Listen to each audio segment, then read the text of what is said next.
message fort, un message puissant, un message percutant. C'est Mayas, sous vos applaudissements, merci.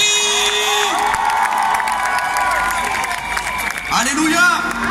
Peuple de Dieu, est-ce que nous pouvons acclamer le Seigneur aujourd'hui? Tous ceux qui sont reconnaissants de l'amour de Dieu, acclamons-le. Il mérite toute l'acclamation, il mérite toute notre adoration aujourd'hui.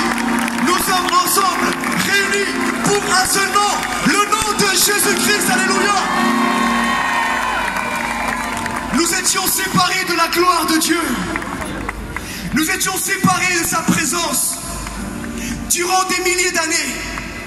Dieu a essayé de se réconcilier avec l'humanité. Il envoya beaucoup de prophètes. Mais Dieu avait préparé son Messie, Jésus-Christ, le second Adam. Le premier Adam avait échoué au commencement. Au commencement, Dieu créa les cieux et la terre. Dieu créa la terre, les animaux, la nature. Et au 6e jour, il trouva le repos uniquement dans le cœur de l'homme. Voilà pourquoi Dieu se reposa après avoir créé l'homme. Parce que Dieu ne veut pas reposer dans des bâtiments faits par la main des hommes, mais Dieu veut reposer dans ton cœur. Aujourd'hui, ma soeur, mon frère, je ne te connais pas. Je ne sais pas qui tu es. Je ne sais pas quelle attente tu as aujourd'hui. Je ne sais pas où tu en es dans ta vie, où tu en es dans ta marche avec Dieu. Mais je sais une seule chose, c'est que Dieu t'a tant aimé. J'ai dit Dieu t'a tant aimé. J'ai dit Dieu t'a tant aimé. Il a donné son Fils unique, Jésus-Christ, notre Messie, à la croix il y a 2000 ans. Et là-bas, il a porté la conséquence de tous tes péchés. Beaucoup de fois, on me demande, mais pourquoi est-ce que tu parles de Jésus comme le Seigneur? Jésus est un prophète, pourquoi tu parles comme un Seigneur? Je vais t'expliquer pourquoi. Parce que nous avons été séparés de Dieu par un homme. Il a péché une seule fois. Et une seule désobéissance a suffi pour que l'humanité chute de la présence glorieuse de Dieu. Un seul péché a suffi pour nous condamner toute l'humanité, tous les peuples, à une condamnation éternelle loin de Dieu. Mais la bonne nouvelle que je viens t'apporter aujourd'hui, toi qui es ici à République, c'est qu'un acte d'obéissance à la croix, il y a 2000 ans, Jésus, le seul et unique qui obéit toute la loi de Dieu, a suffi. Un seul homme, Jésus a réconcilié l'humanité avec son Créateur. Acclamons le Seigneur. Dieu est un Dieu merveilleux. Dieu est un Dieu d'amour. Et peut-être qu'en ce moment tu es venu, mais dans ta vie tu vis des moments difficiles. Tu es venu vraiment par la foi. Mais je tiens à te dire que ce n'est pas un homme qui t'a amené, ce n'est pas une femme qui t'a amené, c'est Dieu qui t'a amené ici aujourd'hui. Parce que Dieu veut se révéler à toi, Dieu veut t'emmener plus loin. Et toutes les femmes et les hommes de l'histoire qui ont voulu suivre Dieu ont dû passer par des déserts spirituels et des tempêtes, des problèmes. Les problèmes font partie de la vie. Je ne sais pas si tu as une maladie, je ne sais pas si tu as des difficultés financières, si tu as perdu un être cher, tu es angoissé, tu n'es pas bien, tu essaies de prier, tu essaies de lire la Bible, mais il y a comme quelque chose qui t'empêche d'avoir une communion avec ton Créateur. Eh bien aujourd'hui je viens te dire, c'est le moment plus que jamais de lever tes mains à Dieu et de dire, me voici Seigneur devant toi aujourd'hui. Me voici devant toi Seigneur, tu connais ma vie, regarde mon foyer, regarde Seigneur ma vie, regarde mes enfants, regarde Seigneur ce que je suis en train de vivre. Moïse, Abraham, David, ils ont tous eu des moments difficiles. Voilà pourquoi la parole que j'ai pour toi aujourd'hui, c'est que tout ce que nous avons enduré sur terre n'est pas comparable à la gloire qui nous attend dans le ciel, peuple de Dieu. Notre Seigneur Jésus est passé par Gethsémani. Il a été angoissé, dit la Bible. Il est passé par un moment si difficile qu'il s'est séparé de ses disciples pour prier. Et il a prié parce qu'il savait qu'à la croix, ce n'était pas simplement physique ce qu'il allait vivre, mais c'était spirituel.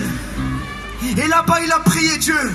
Et il a dit, Père, qu'il en soit fait ta volonté et non pas la mienne. Et toi qui es ici aujourd'hui, je ne sais pas ce que tu vis dans ta vie personnelle, mais je veux te dire, la prière que tu dois faire, c'est Père, mon Dieu, qu'il en soit fait ta volonté et pas la mienne. Et miséricorde de moi, alléluia. Jésus-Christ, le chemin, la vérité et la vie. J'ai expérimenté son amour il y a 8 ans en arrière. Je suis un jeune qui est grandi ici en France. Et durant 19 ans de ma vie, j'ai été loin de Dieu. On me parlait de Jésus, je ne comprenais pas. Je faisais des blagues sur Jésus dans mon ignorance. Je n'avais jamais ouvert une Bible de ma vie. J'avais ouvert mon cœur au péché, mais j'avais fermé mon cœur à Dieu. Mais un jour, en 2010, j'ai décidé d'ouvrir la Bible pour la première fois. Et tout seul dans ma chambre, j'ai plié mes genoux et j'ai reçu l'amour de mon Créateur. Je me suis réconcilié avec Dieu. Je te dis aujourd'hui, bien-aimé, toi qui entends ce message, je ne sais pas quel âge tu as, mais moi je croyais que Dieu c'était ennuyeux. Je croyais que Dieu c'était pour les gens qui allaient peut-être être dans les derniers jours de leur vie, pour les anciens. Mais j'ai compris que Dieu c'est pour la jeunesse également. Jeunesse, Dieu c'est pour les adultes, Dieu c'est pour tous les âges. Parce que toi et moi un jour, nous allons confronter la réalité de ce monde, la mort. Tout le monde connaît sa date d'anniversaire, sa date de naissance. Mais personne ici, aujourd'hui, à République, ne sait le jour et l'heure où il va mourir. C'est une réalité. Alors nous allons faire quelque chose maintenant, peuple de Dieu. Combien de fois, malheureusement, nous nous sommes agenouillés devant le péché? Combien de fois, mes frères, vous vous êtes agenouillés devant une femme? Combien de fois, mes sœurs, vous vous êtes agenouillés devant un homme? Combien de fois l'humanité s'est agenouillée devant les guerres, s'est agenouillée devant l'argent? Aujourd'hui, tout République, nous allons nous agenouiller devant Dieu. Alléluia. Alors peu importe ce que tu as mis aujourd'hui, je ne vais pas savoir si tu as des talons ou pas, si tu es bien sapé ou pas. Tout ce qui importe aujourd'hui, c'est que tu plies tes genoux devant ton Créateur aujourd'hui. Alors tous ensemble, nous allons faire un acte symbolique. Peu importe ton âge, peu importe d'où tu viens, peu importe ton arrière-plan, tu vas honorer ton Créateur.